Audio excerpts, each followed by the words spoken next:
जेकॾहिं वाहिद औरत हुजे हा त नालो छा हुजे वाहिद जो? वाहिद आहे त वहीदा हुजे हा। वहीदा हुजे हा। वहीदा हुजे हा। वाहिद आहे त वहीदा हुजे हा।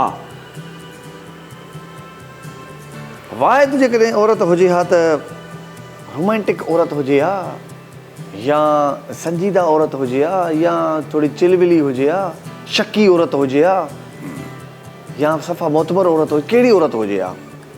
हाणे ॾाढो सुठो सवालु। ऑप्शन आहिनि ॿ। या ख़वासरन हुजे हा? न, ऑप्शन आहिनि ॿ। जेकॾहिं प्रोग्राम खिलाइण जो आहे त पोइ उहो जवाबु ॾियां, जेकॾहिं ॻाल्हि रियल वारी आहे त असांखे उहो रियल जवाबु ॾींदुसि। रियल त हर को करे थो, थोरो खिलायो। खिलाइण में वरी इहो थींदो त पोइ वरी माण्हू चवंदा आहिनि त यार तुंहिंजी बुनियादी ख़बर पइजी वई, माना तूं पाण हीअं थो चए त पोइ माना तूं ईअं हूंदो न। माना जी चकर इहो आहे त मां हिकु जंहिंखे चइजे इस्लामी हवाले सां जेके उन ते अमल कयां, क़ुर हदीस ते, जीअं उन में जेके अहकामात आहिनि उन्हनि ते हलण जी पूरी कोशिशि कयां। मतिलबु अगरि बहितरीनु लेडी हुजो आहे तव्हां, जी मतिलबु अगरि उसूल परस्त औरत हुजो आहे, बिल्कुलु। माशाल्लाह। पोइ भला इहो जेको त हाणे मर्द आहियो त पोइ उन ते इस्लाम ते अमल कयो था? ॾिसो, असुल में तानो जेको हिन मुआशिरे में ख़ासि करे लॻंदो आहे औरत ते, मर्द ते तानो घटि असरु कंदो आहे। मर्द हू बि चवंदा आहिनि मर्द रुले त खुले।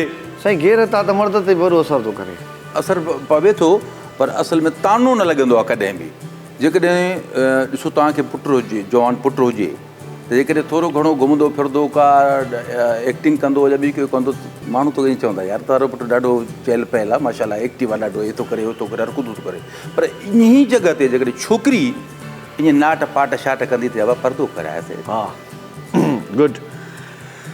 अच्छा, वाहिद जेकॾहिं छोकिरी हुजे हा त कहिड़े क़िस्म जे मर्दनि खे पसंदि करे हा? कहिड़ा मर्द हुनखे अट्रैक्ट कनि हा?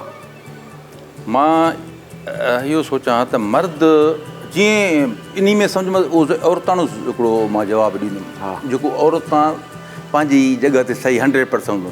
जेको पावरफुल माण्हू हुजे हा, जंहिंजो दबदबो हुजे हा, छो जो मूंखे इस्लाम ते बि हलिणो आहे, मूंखे हेॾो होॾे बि न आहे ॾिसणो।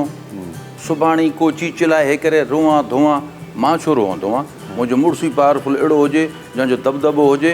ऐं जाॾे उथां 4 रिश्ता अचनि हा तव्हां ॾे, उन्हनि मां तव्हां खां पुछो वञे हा त कंहिंसां शादी कंदव त कंहिंसां कयो? ऑप्शन आहे सोराब सुमरो, अलीगुल मला, गामू, हैदर कादरी, शेरदिल गाओ।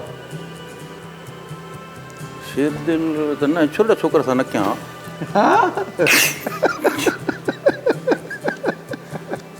ऐं या फ़र्ज़ु कयो अलीगुल बि मशकूरो आहे, हर को चए आहे कंहिं भोले सां शादी कई थी, टिपा ॾींदो त हीअं हूअं आहे, मुड़ुसु को वठिया मोतबर, दबदबो जंहिंजो हुजे। जेकॾहिं दबदबे खे ॾिसां थो, इन मां तूं अंदाज़ो लाथो थी जेके तव्हां नाला वरिता इन में दबदबो कंहिंखे आहे, इन मां मां न चाहींदी भई हैदर कादरी सां शादी कयां। ॿुधाइण जो दबदबो आहे, शक्ल कहिड़ी बि आहे, कीअं बि आहे, जहिड़ो बि आहे, हैदर कादरी सां शादी कयां।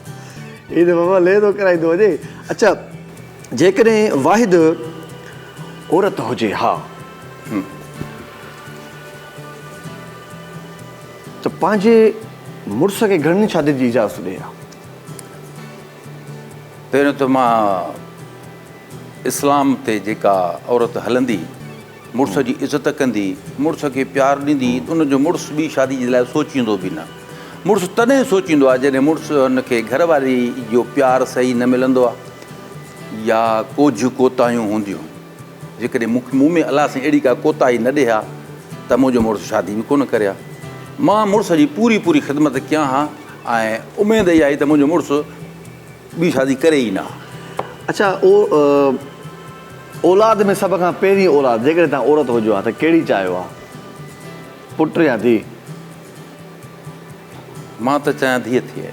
धीअ थी आहे इन करे जो मुड़ुसु कमाइणु वञे थो, ॿाहिरि वञे थो, जेकर पुटु ॿाल हूंदो आहे ॿाहिरि पे घुमंदो आहे, धीअ जो ॿाल जेतिरे ताईं पहिरीं औरत जो पोइ ईअं था चओ न त तक़रीबन औरत मुड़ुसु मर्द पुटु घुरंदी आहे।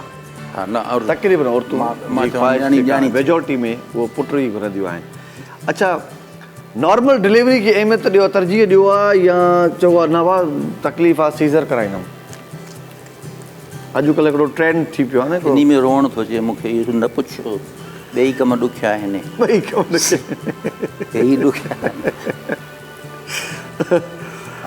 ॿई कम ॾुखिया आहिनि। हिकिड़ो कमु वरी बि ॿई कम ॾुखिया आहिनि। बहरहाल सर्जरी खां बहितर आहे जो अलाह साईं जेको हिकिड़ो तरीक़ो रखियो आहे त उन में ज़ाहिर आहे अलाह साईं इंसान जो आसानियूं चाहींदो आहे।